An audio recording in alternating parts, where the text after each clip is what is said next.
Senior Historiador at si Bagyong Enteng. Good morning mga kaibigan. Pupunta tayo ngayon sa Talipapa. Mamimili tayo with Ron, with Eli, and with Ani, mami ni Eli o ni Ron. At ako nandito, si Senior Historiador. Although bumabagyo, kailangan pa rin natin pumunta sa Talipapa para makapamili ng ating mga makakain. Kasalukuyang merong bagyo. Ang pangalan ng bagyo is si Efren. Correct me if I'm wrong. Enteng. Enteng. Si Enteng. Bagyong Enteng. Local name is si Bagyong Enteng. A, B, C, D, E. Panglimang bagyo sa taon na ito. Dahil meron ng bagyo ng nag-umpisa ang pangalan sa letter A, number 1, letter B, number 2, letter C, number 3, letter D, number 4, and letter D.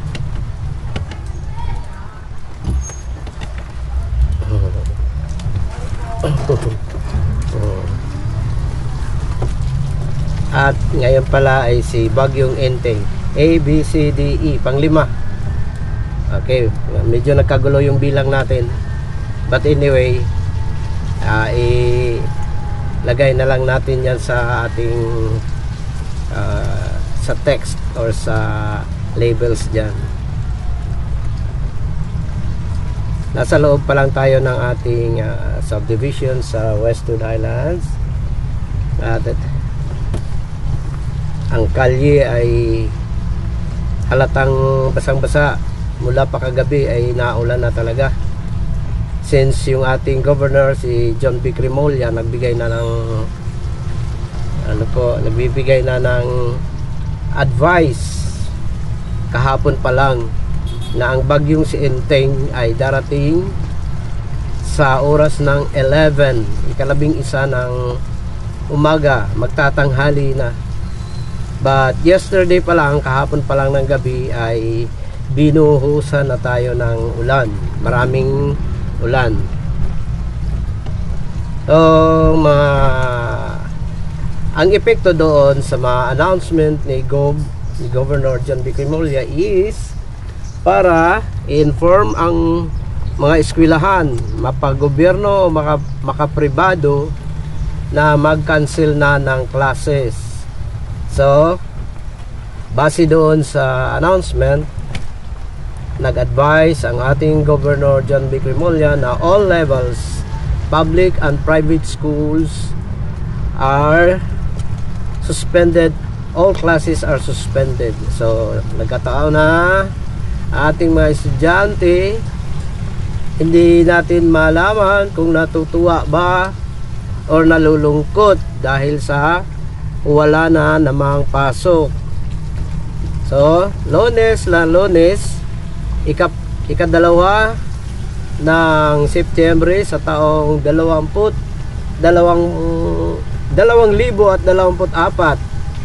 no? September 2, inulan na tayo. And since September 1 na ulan na. So pangalawang araw na itong ulan na to sa buwan ng September. Although pupunta tayo sa palengke, guys, palagay ko wala naman tayong madadaanan na mga baha. Magandang kalsada papunta doon, simentado until doon sa Talipapa. Papasok tayo ng konti sa Governor's Drive, pero gilid lang tayo para makakuha tayo ng liko. Parang hanggang doon lang ang vlog natin, at kung kakayanin pa na makapag-vlog pa tayo pabalik, so we will do it. So once again, maulan na umaga para sa atin na lahat dito sa Cavite. At ang pag-uulan ay nararanasan dito sa ating part ng bansang Pilipinas, dito sa Luzon. Nung nagdaang mga buwan, doon naman ang mga ulan-ulan doon sa bandang Mindanao. At parang salitan lang ang ulan. Yan ang nagiging weather condition natin sa Pilipinas. So, although may bagyong Inti ngayon, tuloy pa naman ang biyahe ng mga tricycle. No, hindi sila nagsuspend ng kanilang biyahe dahil hanap buhay din yun. Oh.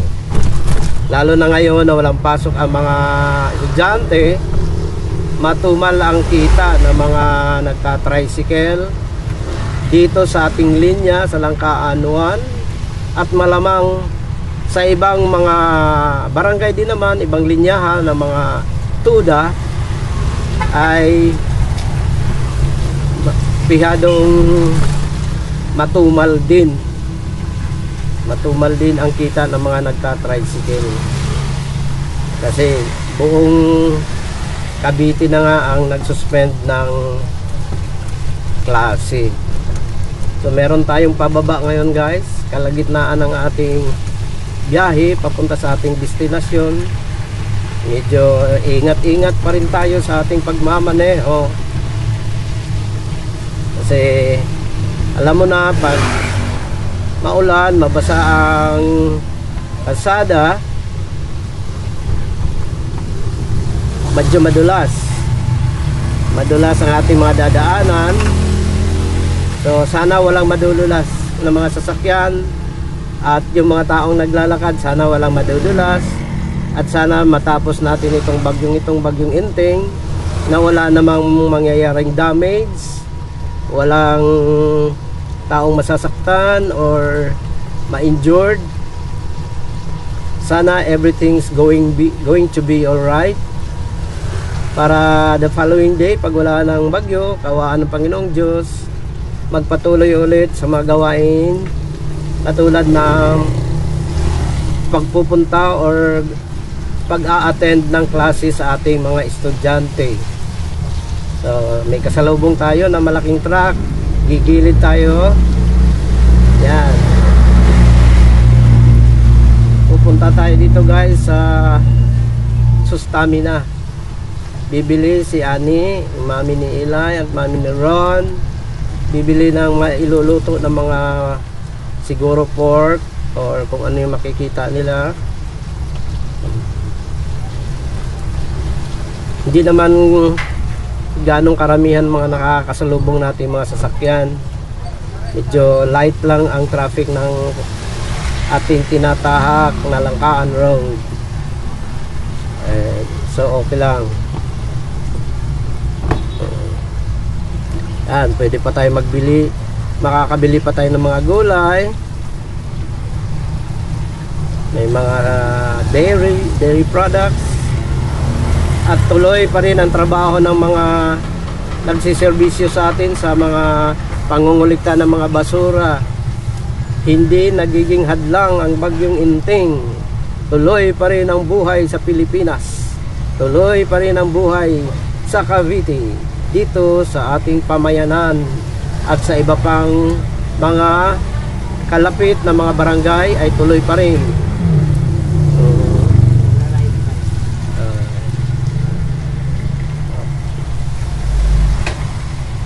Arrive na tayo guys dito at nakasinyas na tayo ay gigilid. Hindi na lang tayo papasok guys para doon na tayo sa unahan kukuha ng liko. Ng karne? Hindi, ng ano pa? Oo. Dito, may bibilin ka wala? Oo, yung karne. Halika ba? Sige. Pwede naman sir ako maghintay dito. Oo, pwede na po. Pwede na, kami na ito.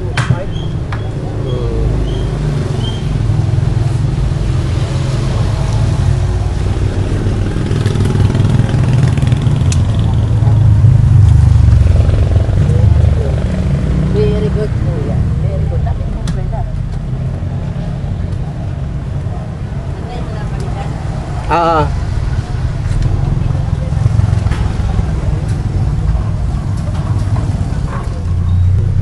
Kaya mo dyan? Tapos na tayo sa Sustamina. Nakabili na si Ani ng mga karne.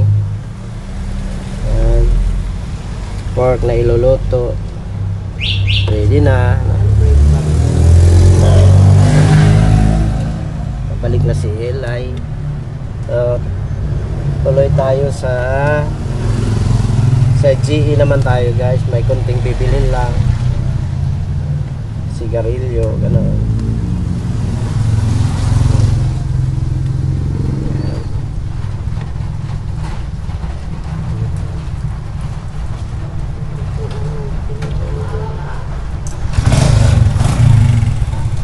Dahan-dahan lang tayo. Super ingat. Super ingat. Ayan, kasi di natin alam sa bandang likuran natin ay biglang may mga mag-overtake, lalo na yung mga single motor or even yung mga tricycle ay siyempre mabagal lang naman tayo magpatakbo. So tayo ay ino-overtake. Pag-alis na yung kotse pa, dyan tayo. Saan siya ata? Paalis na siya, no?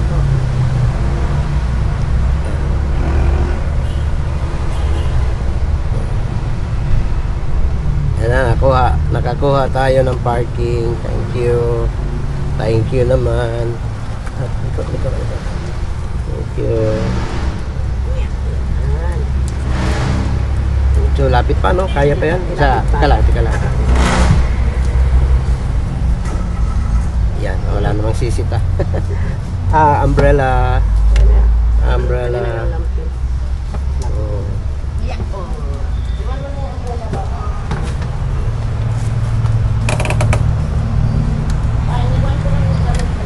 Oh.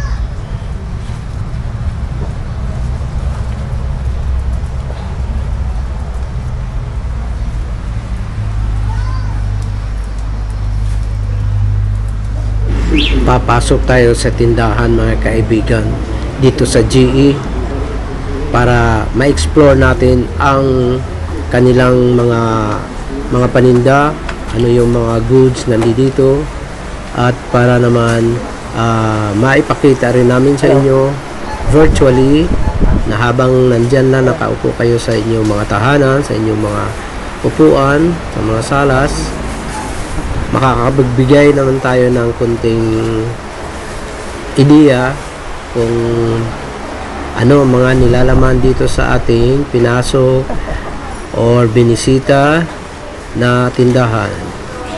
Yan na, makikita na natin ang mag-ina, si Babo, si Eli at si Ani. Naghahanap na sila ng kanilang mabibili. Mukhang marami namang ang stock ng tindahan na ito.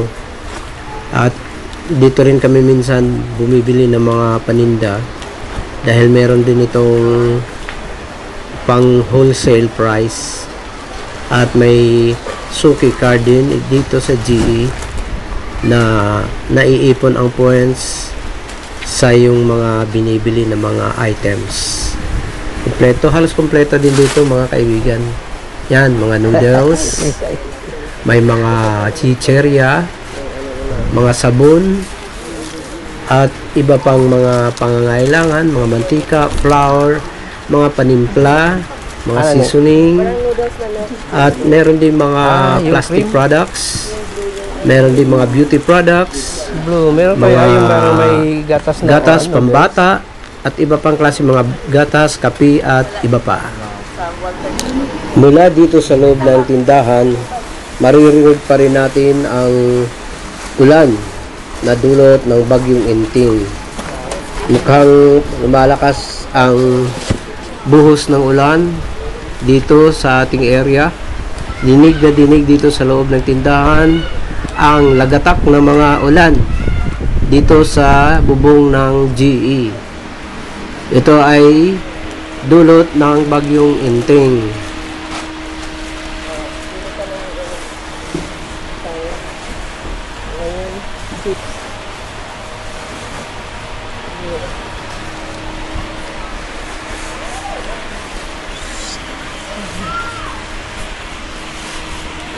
Dito mga kaibigan, sa loob ng tindahan ng GE, halos nandito na ang lahat ng pangangailangan natin when it comes to Linya ka na doon. mga Wala na. prime commodities, yung mga consumable goods for food and beverage, at mga toiletries, at mga beauty products. Nandito rin ang mga pang gamit ng mga bata, such as mga diapers, mga wipes, at mga formula milk para sa mga sanggol. Meron na rin dito. Meron din ditong mga chairs, mga monoblocks. Dito sa bandang gilid lang yan mga kaibigan. Halos wala ka nang hahanapin pang iba. Parang hindi ka na pupunta sa ibang pangtindahan. Once na ikaw ay mga nanay at ikaw ang namamalengke para sa mga sangkap sa panluto, mga dilatang karne, dilatang mga pagkain at iba pa, dito mo na makikita mga panimpla na katulad ng mga Magic Sarap, mga Janomoto, mga gawa ng mga Knorr products. Ang dami dito. All over this store. Ikutin mo lang, sipagan lang. Since kung tayo ay namimili, kasama na talaga ang tiyaga at sipag. Palibhasa, hindi naman natin memorize kung saan nakalagay yung mga items na ating pangangailangan. Kailangan nating ikutin. Halos galugari na ang buong tindahan, mga kasulok-sulukan, para mahanap lang natin ang ating kailangan na bibilhin. Pero kung mga ilang beses na tayong pumasok ng katulad nitong mga tindahan, halos na-memorize na natin or natatandaan na natin kung saan tayo aatake, kung saan tayo kaagad pupunta, kung anong istante, dahil natatandaan na natin ang mga items kung saan nakalagay, at para maiintindihan na natin kung ano ang sistema ng kanilang pag-a-arrange ng kanilang mga paninda. So guys, nandito na tayo sa counter. Magbabayad ni si Ane kasama si Eli. Magbabayad na sila kasama si Babo. Tapos na tayong mamili, nakapamili na sila Ane. Ang pagbabayad na lang. At ako ay pupwesto muna sa bandang labas. At tayo ay gusto pa nating marami pa tayong maipapakita sa inyo. Yung mga parts ng area na to, sa bandang kalsada, sa bandang highway, yung sa Governor's Drive. At gusto na nating makita yung mga pwestuhan dito, yung mga katabing mga business establishment na nandito rin sa building na ito. At baka sakali kung may hahanapin tayo na katulad ng mga susi, yung mga susi na gusto nating magpa-duplicate, gusto nating magpa-gawa ng mga susi ng mga sasakyan, yung may mga susi ngayon na parang remote control. Napansin ko kanina guys, nung bago tayo pumasok dito, may napansin akong mga pwestuhan dyan sa gilid. Papakita natin yan mamaya paglabas, at ako ay dahan-dahan ng lumabas sa may tindahan. Eto, at pino-footage ko na ang outer part ng tindahan. Ito yung pinaka-entrance niya. Andito yung baggage counter dyan sa bandang kaliwa sa corner. Yan yung baggage counter kung saan iiwan natin yung ating mga bag or something na mga pinamili natin galing sa ibang mga tindahan. Pwede nating iwanan dyan. Meron namang merong nakapwesto na gwardiya na civilian.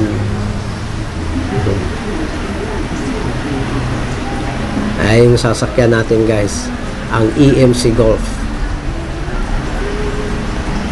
Bandang kanan doon sa unahan, andyan yung gasoline station.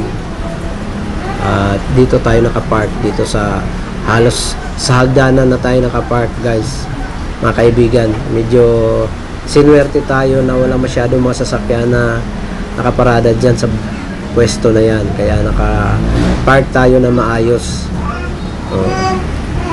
Diyan guys yung sinasabi ko na corner, andyan yung mga gumagawa ng mga susi at yung mga remote na susi ng mga kotse. Okay, lapitan pa natin guys yung mga pwesto na yan para makikita natin kung ano yung mga available na mga paninda at ano yung mga pwesto dyan. Si bihira lang tayo makapunta dito sa GE, dito sa store na to.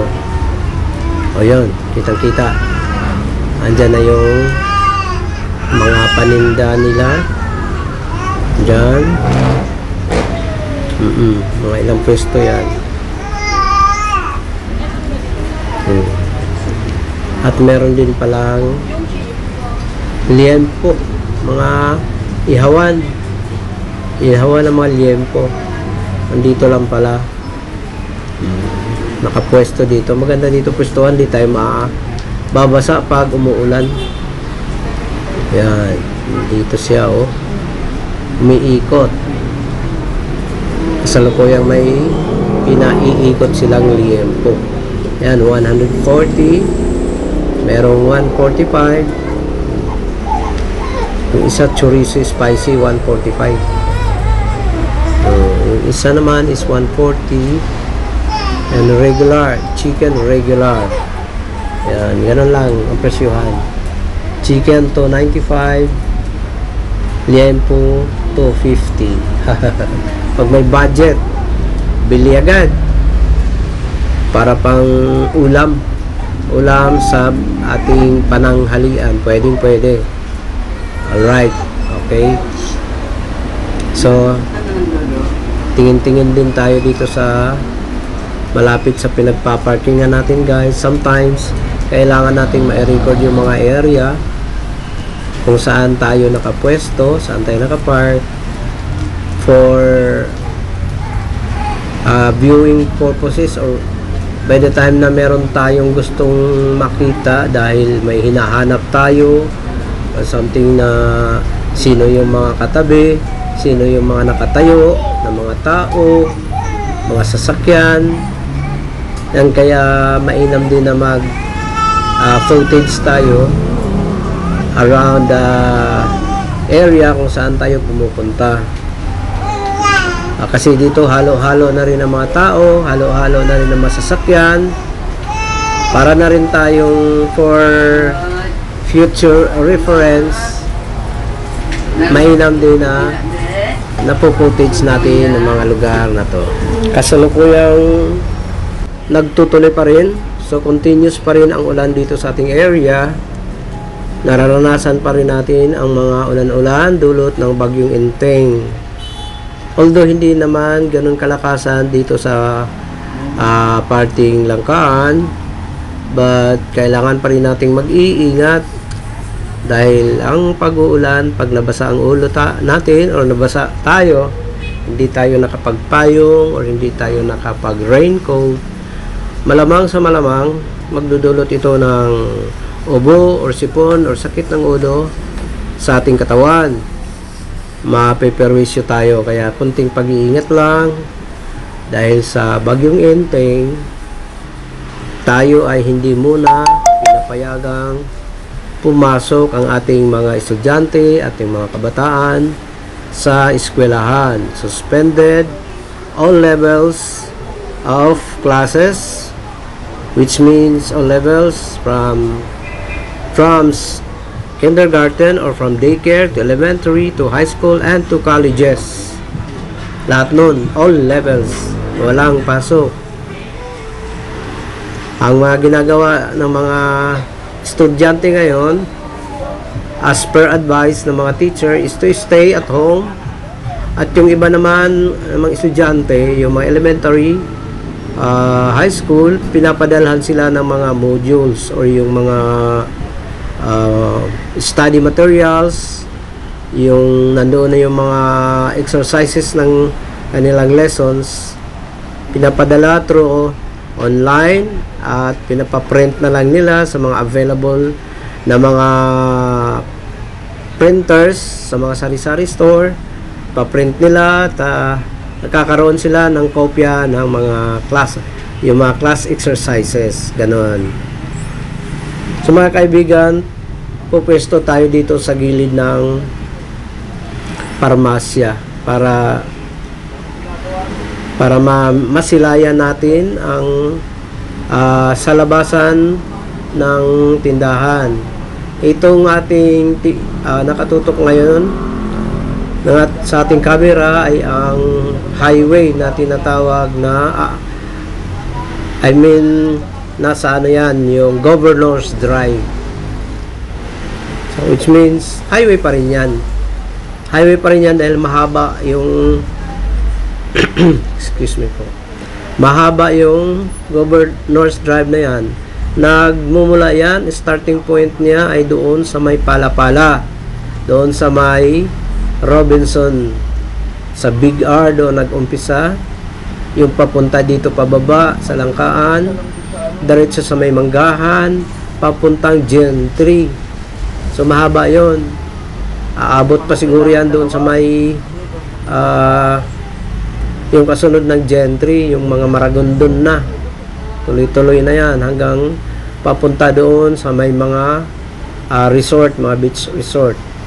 Tagos sa may mga Cabyang Tunnel. Hindi ko lang alam kung ano na ang pangalan ng kalsada na karugtong dito mula sa ating Governor's Drive. Mahaba guys. At yun namang sa other direction naman, mula sa Palapala papunta naman ng GMA. Mahaba rin yun. Lusutan na rin yun.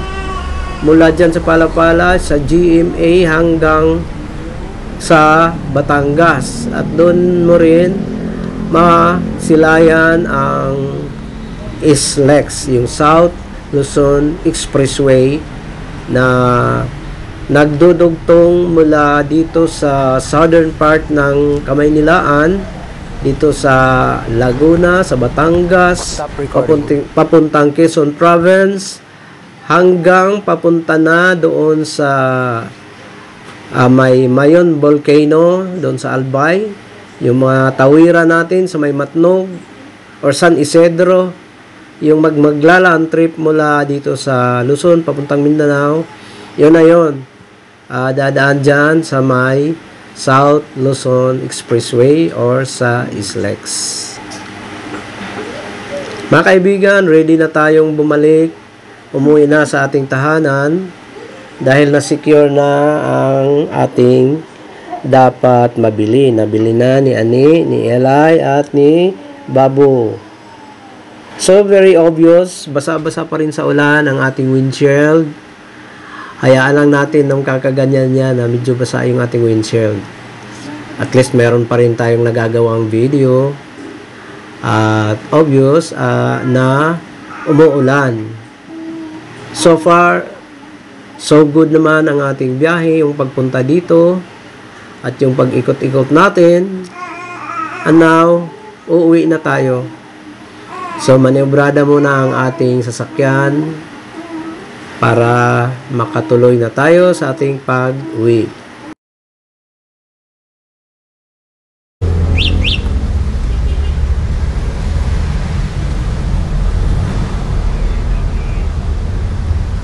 Kakanta ba?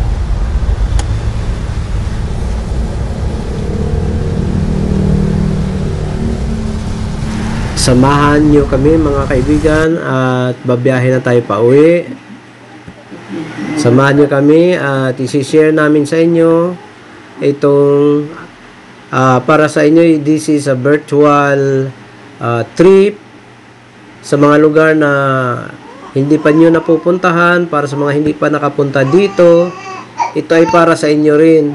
At para sa mga nakapunta na rin dito bilang update sa ating lugar sa panahon na may bagyong Enteng, at makikita ninyo ano naman ang ating situation, ano naman ang takbo ng ating traffic, at gaano kalakas o kahina ang ulan na ating nararanasan dito sa ating area.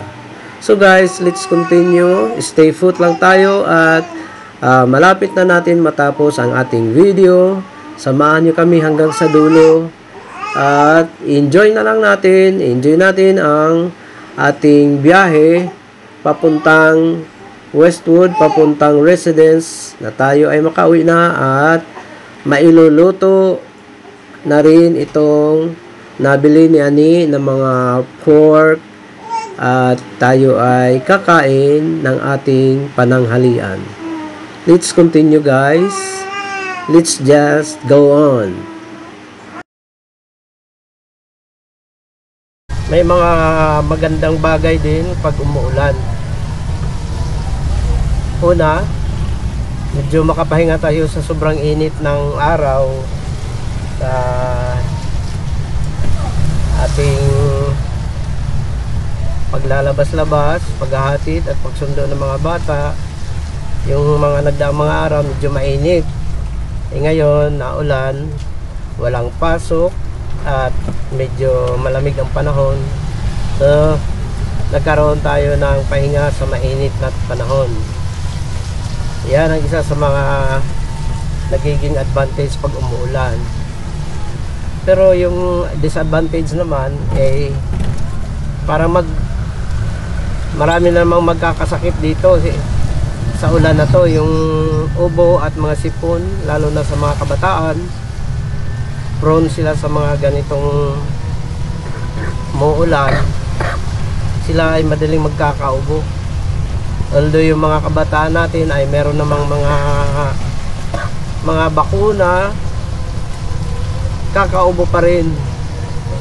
Pero at least medyo alalay lang ang ubo. Hindi naman mapupunta sa pagiging severe na ubo. So, meron nakabuntot sa atin guys na pick up. Gusto kong pauunahin sila. Gusto kong pag-overtakein sila. Dandaan tayo dito kasi may mga, yan, nakapag-overtake na sila. Kasi kanina pa sumisinyas yun. Yan na. Ang bilis nila guys. Mga kaibigan, tayo ay mabagal lamang. Kahit tayo ay mabagal, nakakarating naman sa ating destinasyon at nakakabalik sa ating pinanggagalingan. At nandito na nga tayo sa tapat ng Tagpi gasoline station. Medyo paangat ang kalsada. Kaya naman ng ating EMC Golf. Kaya pa yan. Nakakapagpa-wiper pa.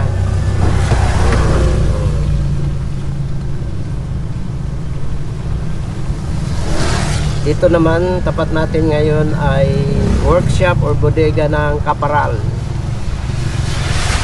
At sa bandang kanan may mga papasok yan, maliit na kalsada, United Church Pentecostal, at mga residential na mga lots, at may mga bahay at may mga apartment.